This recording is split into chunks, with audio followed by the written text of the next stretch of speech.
আলাইকুম ও রহমতুল্লাহ।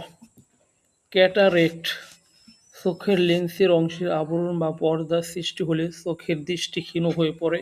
ইহাকে সানি বা ক্যাটারেক্ট বলে। ক্যাটারেক্টের লক্ষণ: লেন্সের রক্ত মুক্তার মতো সাদা, ধীরে ধীরে দৃষ্টিশক্তি অস্বস্ಥ হইতে থাকে। দূরের জিনিসের দিকে তাকালে মনে হয় ঘন কুয়াশার মধ্যে দেখিতেছি। উজ্জ্বল আলো সহ্য করিতে পারে না, অস্বস্ಥ আলোতে ভালো দেখে, পর্দা থাকে, দৃষ্টি লোপ পেতে থাকে। রোগী কম আলোতে ভালো দেখিতে পায় কিন্তু উজ্জ্বল আলোতে দেখে নাই, তাই সূর্যের আলোতে আসিলে হাত দ্বারা চোখ ঢেকে রাখে, রঙিন চশমা পরে। ক্যাটারেক্ট পুষ্ট হলে অস্ত্রোপচার করিতে হইবে। প্রাথমিক অবস্থায় সদৃশ লক্ষণ অনুসারে নিম্নোক্ত হোমিওপ্যাথিক ঔষধ দীর্ঘদিন ব্যবহার করিলে ছানি দূর হয়ে যথা এমন: কার্ভ, আর্নিকা, ব্রাটেকার্ভ, calcarea carb, calcarea fluor, causticum, colchicum, conium, euphrasia ইত্যাদি।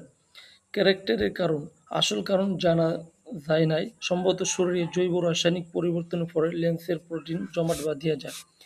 মাতৃগর্ভের সম্ভাব্য কারণ: মাতৃগর্ভে থাকা অবস্থায় মাতার পুষ্টিহীনতা, মাতৃগর্ভে রুবেলা ভাইরাসের সংক্রমণ, প্লাসেন্টাল হেমোরয়েড, মাতা যদি প্রথম ট্রাইমেস্টারে কোনো বিষাক্ত পদার্থ খেয়ে ফেলে, কোনো ড্রাগ গ্রহণ করে, এমনকি ভিটামিন অপপ্রয়োগ, চোখে আঘাত লাগা, বহুমূত্র রোগ, সুষম খাদ্যর ঘাটতি। ক্যাটারাক্টের শ্রেণীবিভাগ: জন্মগত: এই ধরনের ছানি শিশু বয়সে দেখা দেয়। জন্মের ধারাবাহিক কার্যক্রমের সময় লেন্সের ফাইবারের ত্রুটিপূর্ণ নির্মাণের ফলে হয়ে থাকে। গর্ভকালে মায়ের দেহে পুষ্টি ঘাটতি থাকলে, মাতৃগর্ভে রুবেলা ভাইরাস দ্বারা আক্রান্ত হলে, অক্সিজেন স্বল্পতায় ভুগলে, গর্ভের প্রথম 3 মাসের মধ্যে কোনো বিষাক্ত জিনিস গ্রহণ করলে, ভিটামিন বা ওই ওষুধের অপপ্রয়োগের ফলে ইহা অর্জিত ছানি আবার 2 প্রকার: ডিজেনারেটিভ, ট্রমাটিক।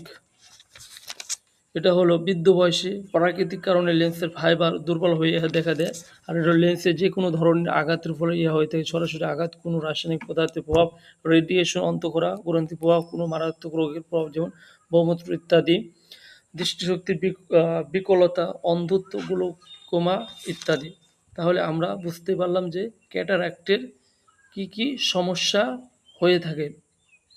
তাহলে আমরা আমাদের এই যে সমস্যা, এগুলো সম্পর্কে আমাদের সজাগ থাকতে হবে এবং আমরা যদি সঠিক হোমিওপ্যাথিক চিকিৎসা নেই তাহলে আমাদের ইনশাআল্লাহ সব কিছু সেরে যাবে। ভিডিওটি ভালো লাগলে আপনারা অবশ্যই শেয়ার করে দিয়ে পাশে থাকবেন।